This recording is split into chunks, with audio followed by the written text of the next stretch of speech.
Aku mohon, tolong jangan lakukan ini, Tuan. Sungguh sangat menyedihkan. Tapi tidak seperti yang dia pikirkan. Jupiter hanya diam di atas tubuhnya. Mata lelaki itu menatap lurus pada dadanya yang menjulang dari tempatnya. Tanpa menyentuh lebih jauh, lalu perlahan Jupiter turun dari atas tubuh gadis bernama Valerie dan wajahnya terlihat sangat sendu. Seorang pembohong akan tetap menjadi pembohong. Tidak ada yang bisa mengubah itu.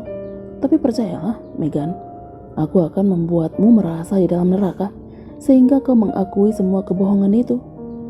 Hanya kalimat itu yang keluar dari bibir laki-laki yang kini menjauh meninggalkan Valerie yang masih shock di atas ranjang. Sebenarnya, apa yang ada di pikiran laki-laki itu? Kenapa dia terus menuduh Valerie berbohong? Dan untuk apa dia merobek paksa pakaiannya? Neraka?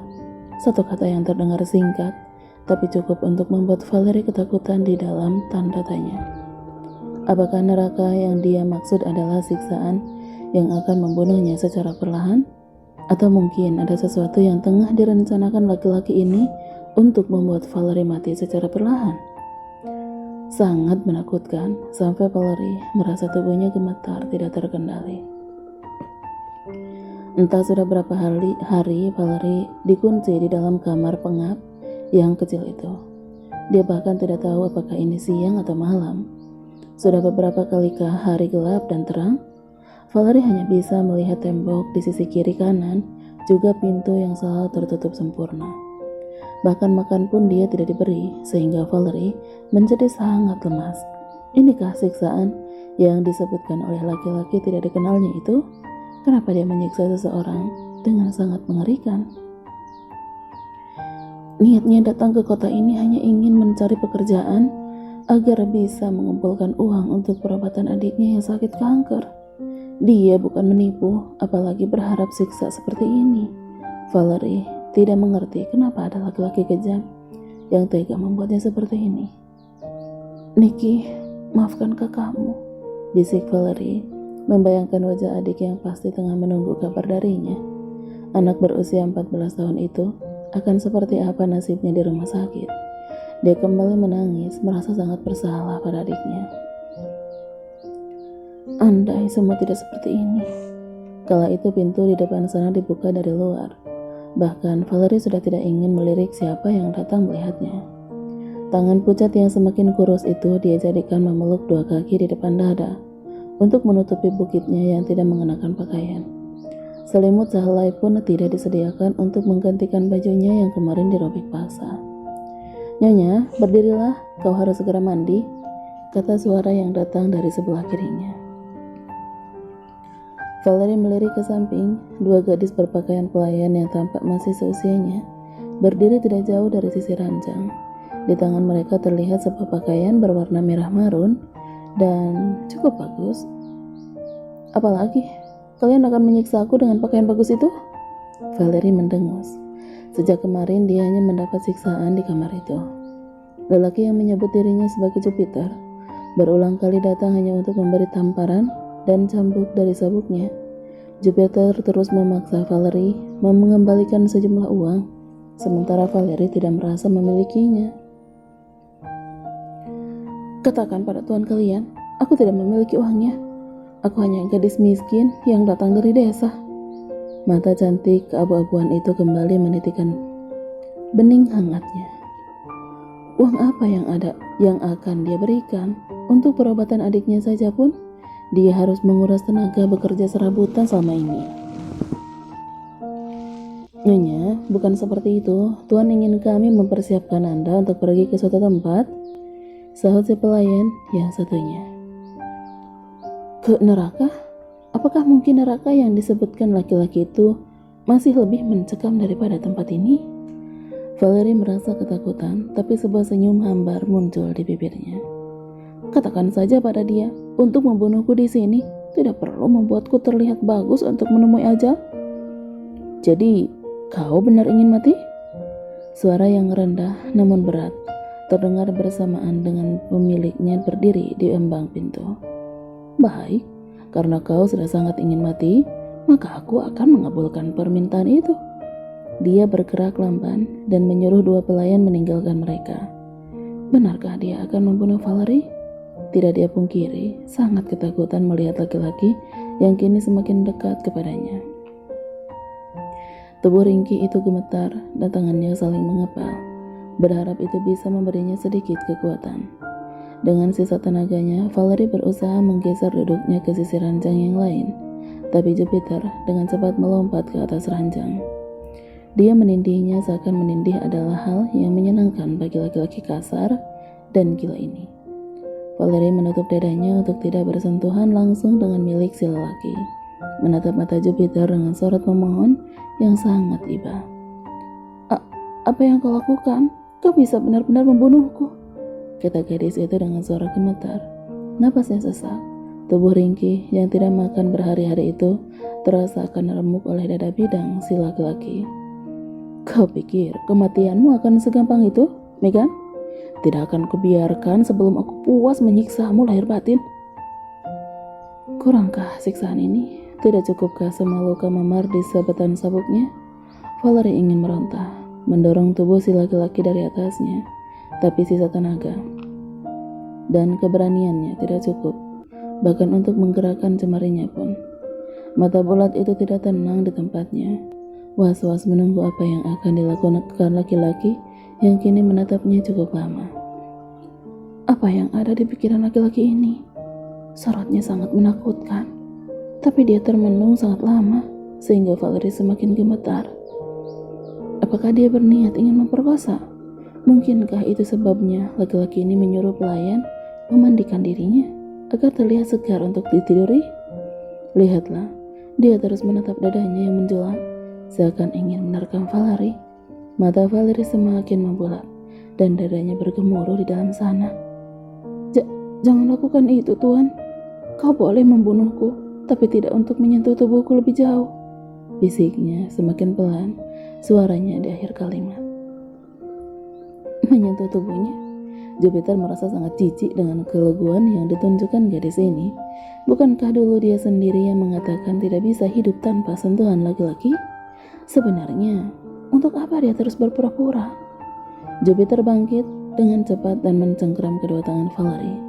Tubuh menjijikan itu sangat berharga menurutmu? Mari kita lihat, seperti apa tubuh sialan itu sekarang? Dengan sekali sentakan, Jupiter berhasil menyeret Valerie turun dari ranjang dan langsung memaksanya masuk ke kamar mandi. Tangannya yang besar mendorong punggung Valerie sehingga gadis itu hampir saja terbentur ke tembok kamar mandi. Valerie semakin ketakutan membayangkan hal yang dipikirkannya akan segera terjadi. Jangan memperkosaku. Kau tidak boleh melakukan itu pada perempuan yang tidak bersalah. Aku mohon, jika kau tetap menganggapku adalah Megan, silakan kau bunuh saja aku, katanya diiringi isakan tangis. Buka seluruh pakaian yang masih menempel di tubuhmu. Ya Tuhan. Dia sama sekali tidak peduli dengan permohonan Valerie. Gadis itu lantas berlutut di atas kedua kakinya. Dengan dua tangan yang disatukan di depan dada, Valerie tidak keberatan, bahkan untuk menyembah di depan Jupiter.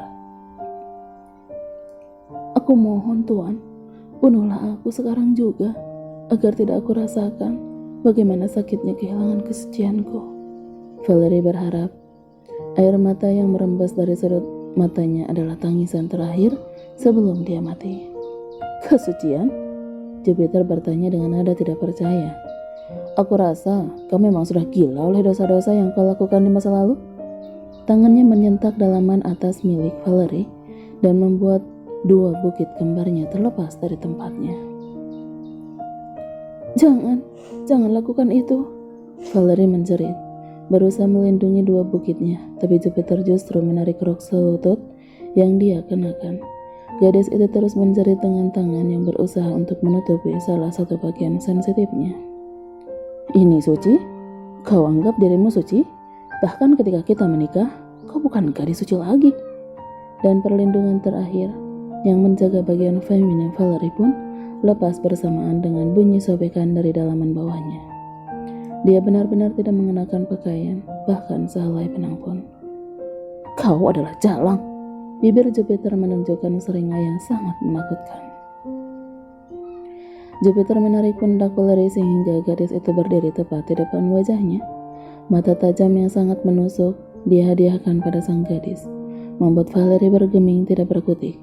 Kakinya beku, kedua tangan yang berusaha menutupi bagian tubuhnya juga tidak berani untuk bergerak, kecuali gemetar yang dia rasakan pada seluruh tubuhnya. Gadis yang ketakutan itu tidak berani membalas tatapan Jupiter. Jijikkan.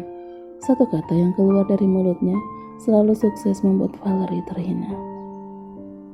Bersihkan tubuh kotor ini sebelum kau menemui putramu. Lantas dia menyalakan shower yang bertepatan di atas kepala Valerie. Apa sebenarnya maksud dari perkataannya? Putra? Putra mana yang dimaksud laki-laki ini? Valerie hanya bisa diam di bawah guyuran air yang terus menyiram kepalanya. Sementara Jupiter menatap tubuh itu tanpa berkedip. Tidak, Jupiter sangkal bahwa kemolekan tubuh gadis ini sukses membangkitkan sesuatu di dalam dirinya. Mantan istri yang menghilang selama bertahun-tahun, dia kembali dengan kemolekan tubuh yang mampu menggetarkan dada Jupiter. Tapi ketika laki-laki itu kembali teringat akan pengkhianatan yang dulu Megan lakukan, kembali dia merasa jijik dan tidak sudi untuk menyentuh tubuh yang sudah dijajakan pada laki-laki lain. Megan. Sekarang dia menyebut dirinya adalah Valerie dan bersikap seakan dia melupakan pernikahan yang pernah terjalin. Jupiter menjadi semakin murka setiap kali mengingat usaha gadis ini mengelak dari tuduhannya.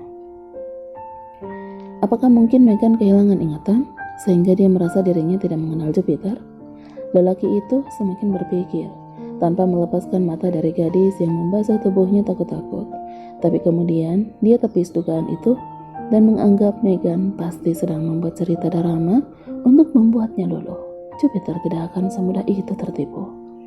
Kemudian Jupiter meninggalkan mantan istrinya dan memilih menunggu di ruangan lain. Beberapa pelayan dia tugaskan untuk mempersiapkan segala keperluan perempuan licik itu.